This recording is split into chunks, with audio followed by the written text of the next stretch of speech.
I cheated and lost my husband's trust completely. He won to even let me touch him anymore. Help!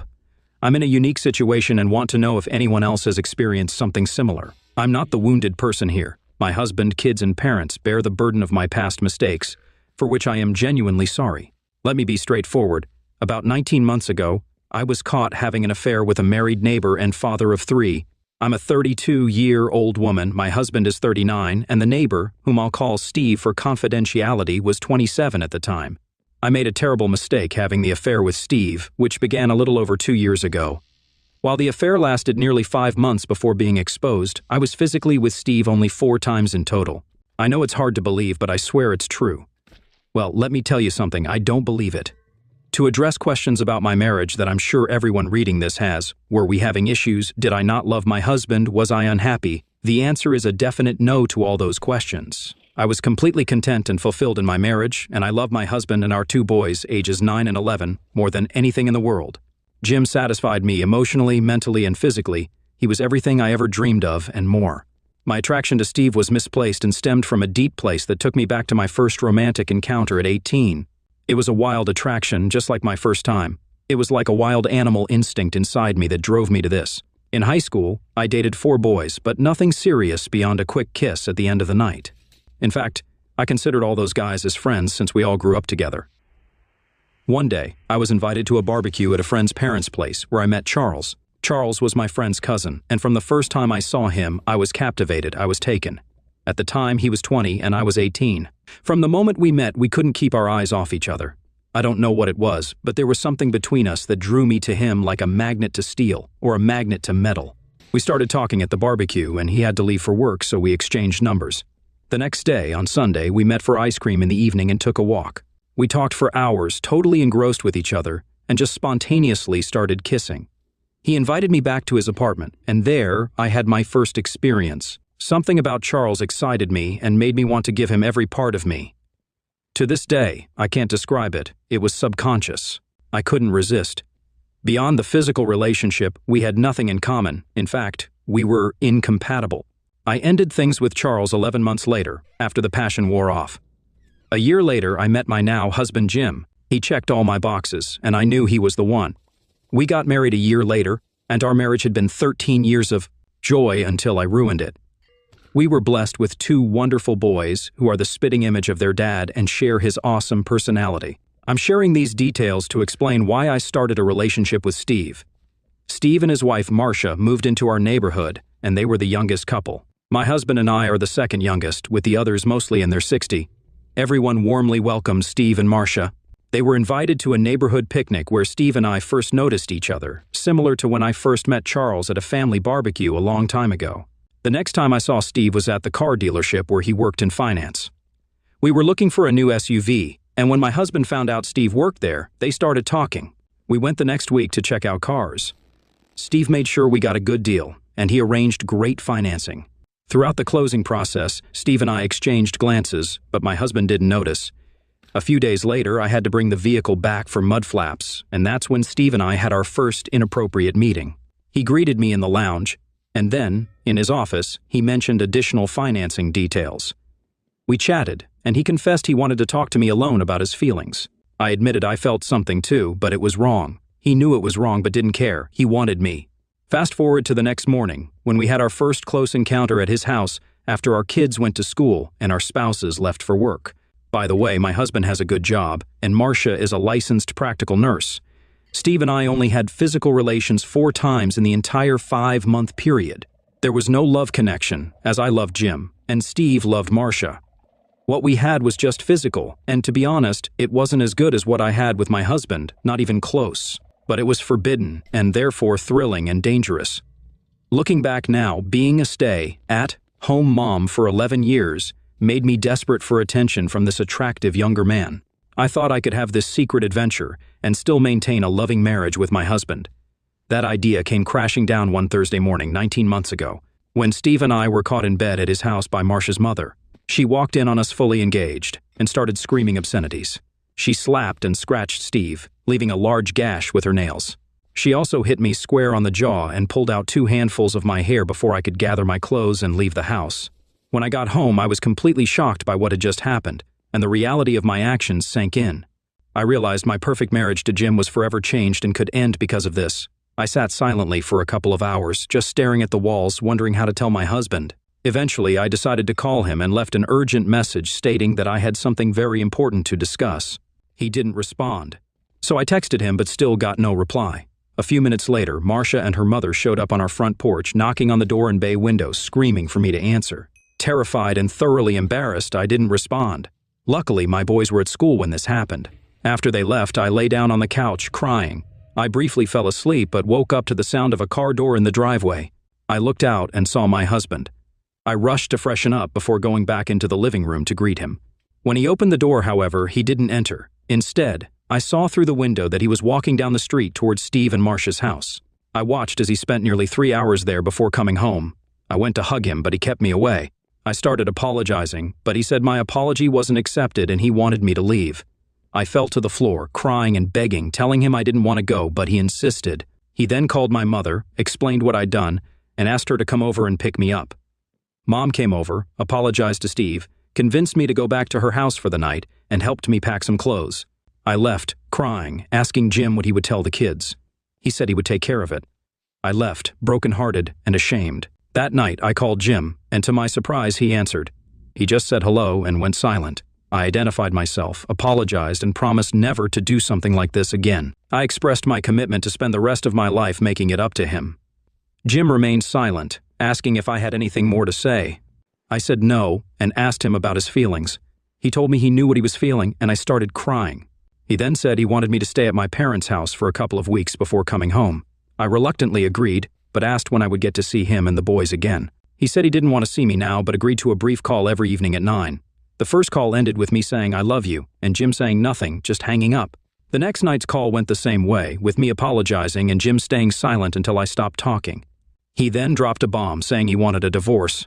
Hearing this, I broke down and begged him for another chance. He refused, acknowledging he'd lose half his hard-earned assets. Then he unexpectedly said he'd give me everything he owns if I just disappeared and left him and the boys alone. I broke down again, insisting he didn't mean that, but he affirmed that he did. We ended the call, and I cried all night. I then started thinking of how I could make him stay and came up with a plan to offer him a post-nuptial agreement so favorable he couldn't refuse it. All I wanted was a second chance to prove my love, regardless of the cost. The following week, while Jim met with his divorce attorney, I consulted my own lawyer, not to prepare for divorce, but to create a post-nuptial agreement to present to Jim before receiving the divorce papers.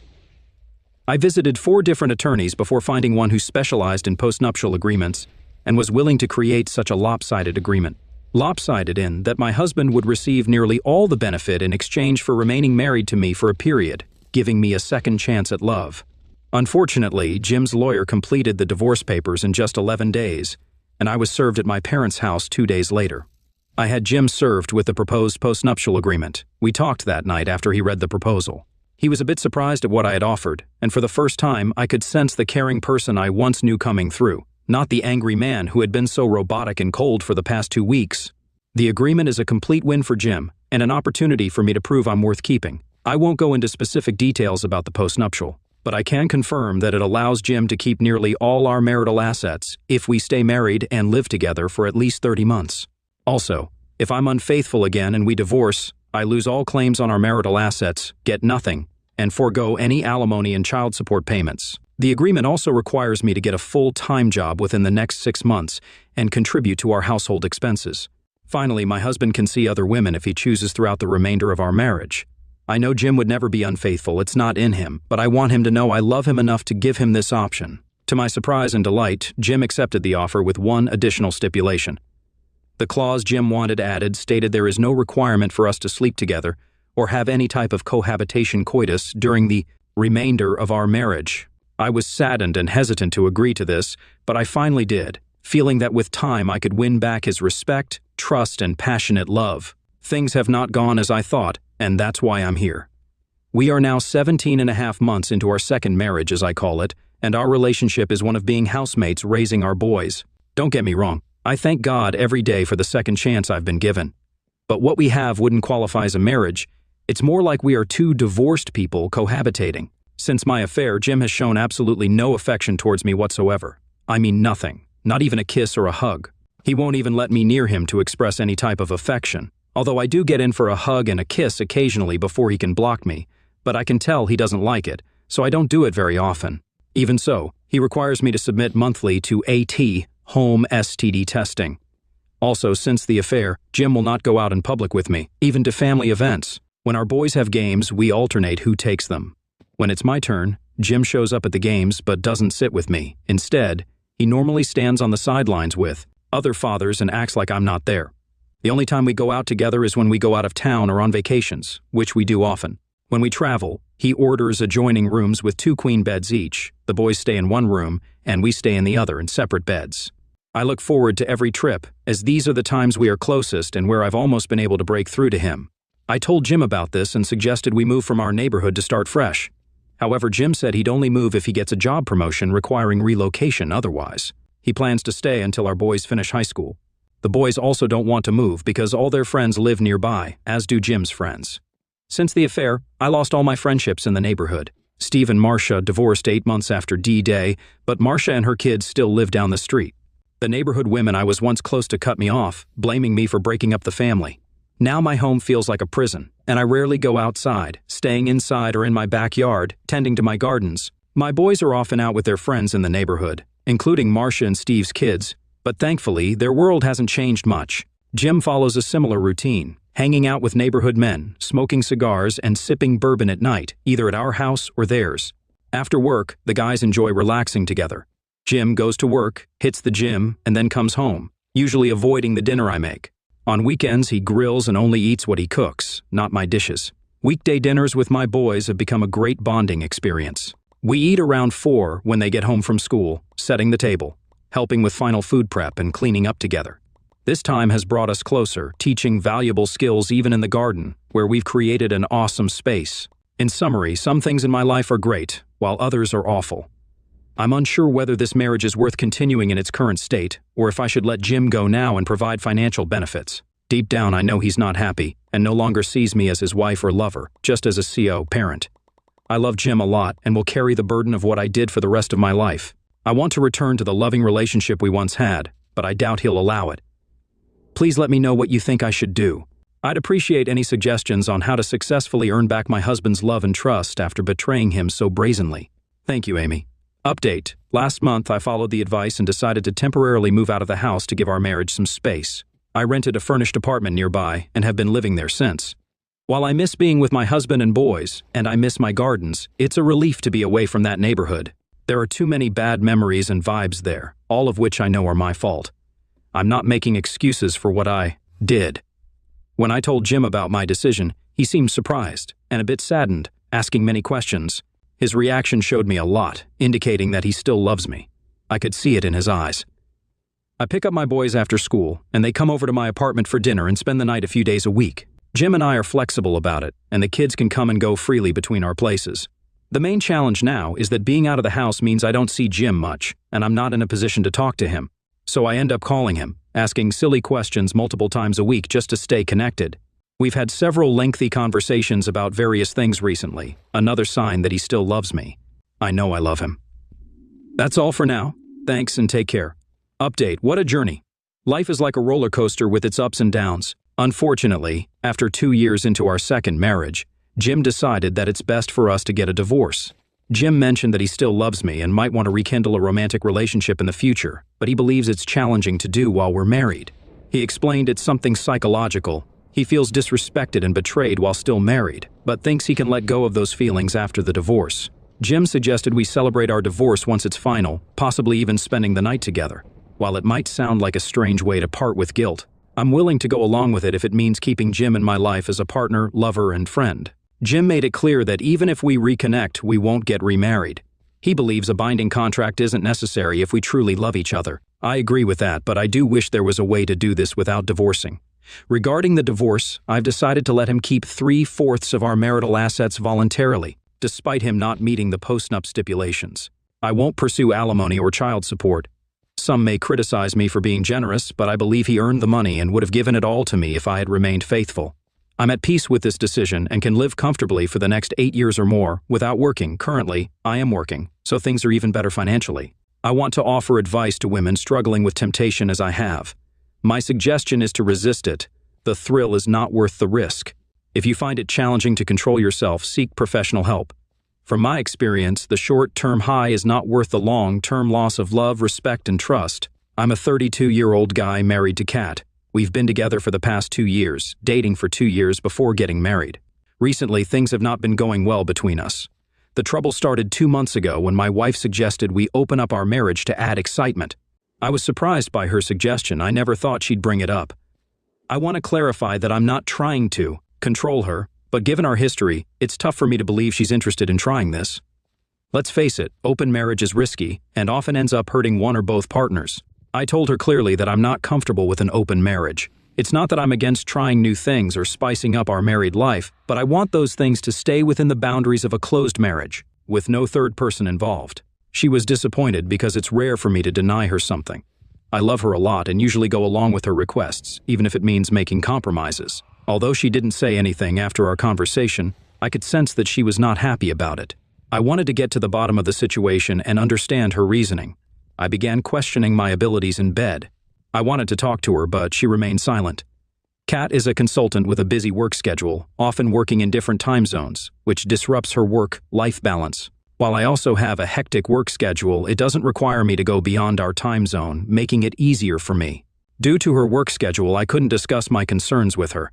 I blamed myself for impulsively saying no to her. I should have asked for more information before making a decision. I felt terrible. Nearly 2 weeks later, I got home early from work one day and made her favorite meal for dinner. She was happy with my gesture. We hugged and spent quality time together. I took that opportunity to ask her about her suggestion for an open marriage. She immediately became frustrated, accusing me of playing mind games. I didn't trick her. I just wanted to spend time with her and understand her perspective on open marriage. That's it. I got upset with her accusations and asked her directly if I was not meeting her needs. After that, she opened up. She told me about interns in her office who are fresh out of college and in their early 20s. They party a lot and hook up whenever they can. Their adventurous stories planted the idea of an open marriage in her mind. She admitted to feeling a fear of missing out when her young colleagues talked about their exciting lives. I listened to her and understood her point of view. It's natural for people to be influenced by tempting things. I told her I'm not comfortable with the idea of an open marriage because I cherish our relationship. Our bond means a lot to me. Before I met Kat, I also lived a wild life in my 20s, doing the same things as others, but I went through the emotional challenges that everyone does. Excitement can fade, leaving behind emptiness. Finding comfort in Kat after meeting her, I didn't want to go back to my old life. We got married, and she was the one I envisioned a family and growing old with. I openly shared my thoughts on open marriage with her, suggesting we reconsider if she was genuinely interested. However, she immediately denied it, though she seemed to understand. I thought she agreed with my opinion during our conversation, but I was mistaken. Everything seemed normal for a few days, but after about a week, her behavior changed drastically. She started acting cold, attributing it to work stress. Recently, she's been behaving terribly, throwing tantrums over trivial things and mocking me as outdated. When I asked her about it, she explained that I'm too stubborn in sticking to my beliefs and not keeping up with trends. I questioned what she meant by following the trend, as I stay updated with fashion, music, and web series. I asked if my reluctance for an open marriage upset her, and she simply nodded, leaving me confused. Throughout this time, her work schedule became busier with more late nights. Initially, it was only a few days a month, but now she's coming home late almost every other day, sometimes even at dawn. When I confronted her, she mentioned aiming for a promotion, proving her worth for the position. While I admire her ambition, I worry about the truth. Honestly, I'm hesitant to entertain negative thoughts or jump to conclusions. Yesterday, something happened that prompted me to share my feelings and seek advice from the community. I reached home earlier than usual and decided to prepare Kat's favorite lasagna for dinner. Despite her late-night plans, I wanted to surprise her. I messaged her, and she responded that she'd be late, maybe after midnight, dampening my enthusiasm. I spent the next hour playing video games, hungry but wanting to have dinner with Kat.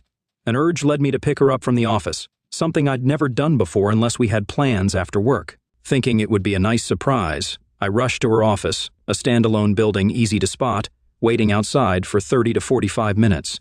It was 12:30 a.m., but there was no sign of Kat. Worried, I went upstairs to inquire at the reception. The office was still bustling with night shift employees, and the receptionist informed me that Kat had already left.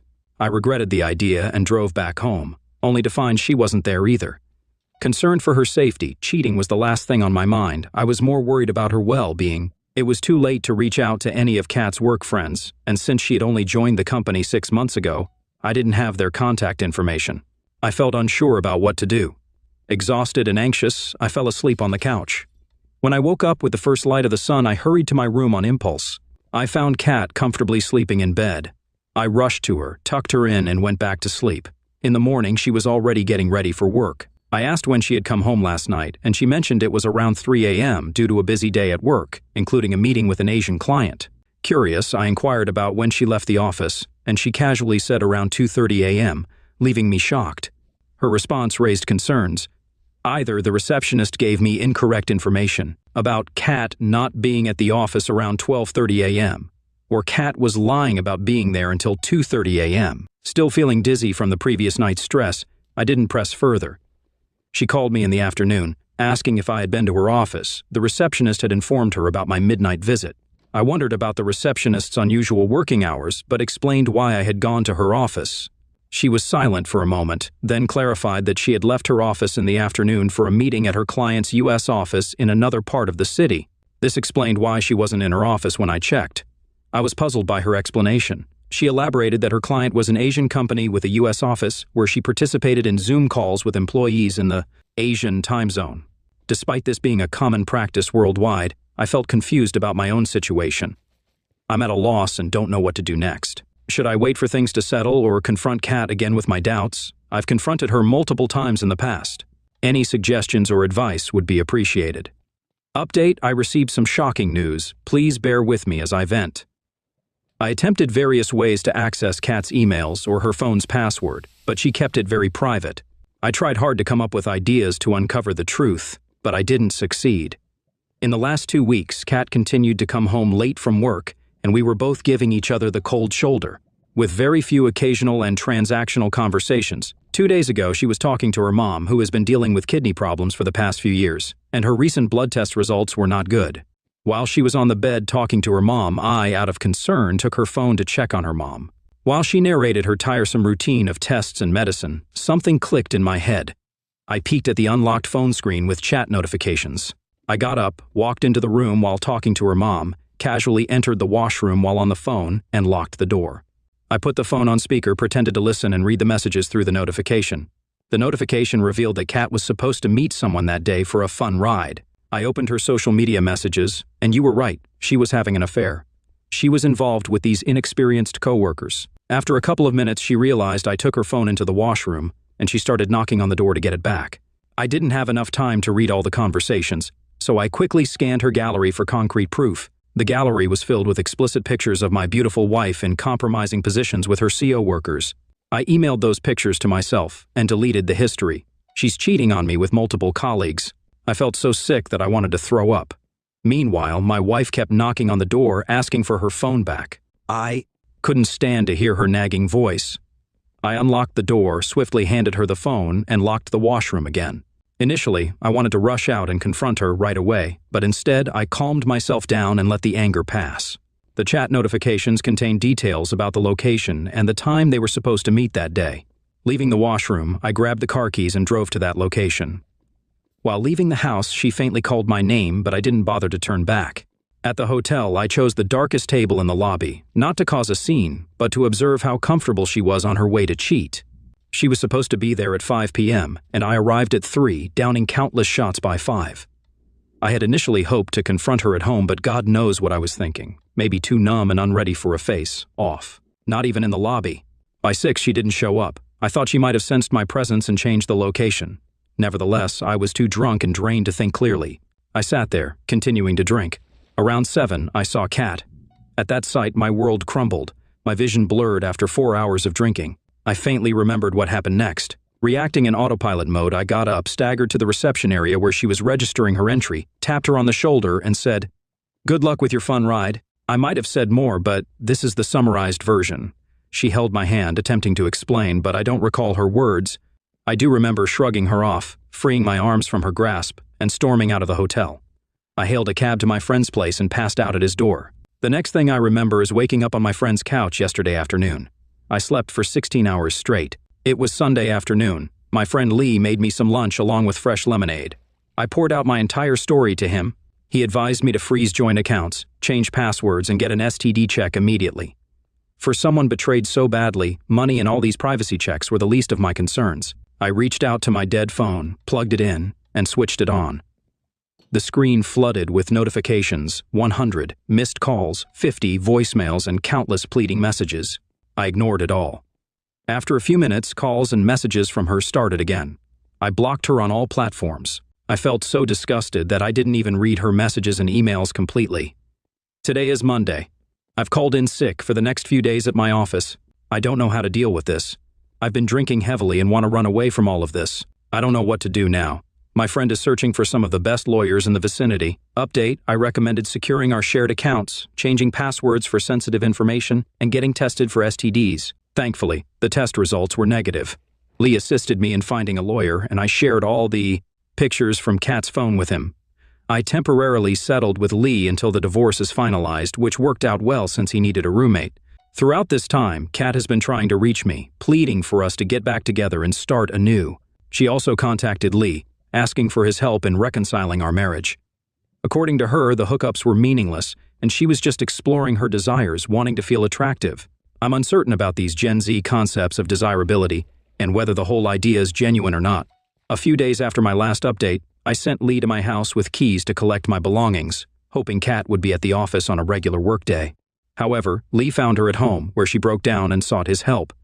Lee was clever enough to inform her that I was staying in a hotel, not at his place, to avoid any potential drama. Kat informed Lee that she had quit her job, revealing that it all began when interns at work started flirting with her. They made her feel desired and beautiful again, leading her to try various experiences, including illicit ones. Initially, it was a one-time thing, but she later became dependent on the thrill. Since the interns didn't make enough money, they relied on Kat to cover their expenses. She eventually realized they were taking advantage of her financially, but by then, she was already immersed in that lifestyle. When Lee questioned why she didn't confess earlier, Kat claimed she had spoken to me about opening up the marriage due to guilt. However, my refusal to agree prevented her from confessing anything to me. I find it confusing. What's the point of asking for an open marriage after cheating on me? Kat is resisting signing the divorce papers and blaming me for motivating her night stands, but she can't provide evidence for her false claims. Now she's seeking alimony, citing mental distress caused by the divorce. If anyone deserves compensation, it's me, as I had to endure the terrible feelings of betrayal. Later that month, Kat's sister Amy, name changed, contacted me, pleading for reconciliation.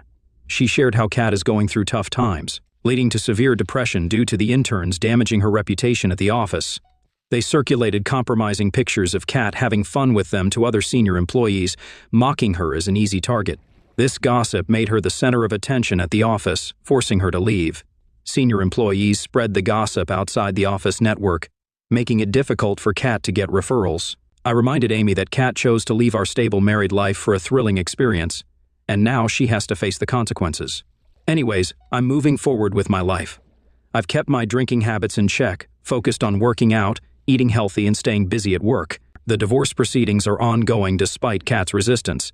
It got delayed, but my lawyer assures me that it will wrap up soon.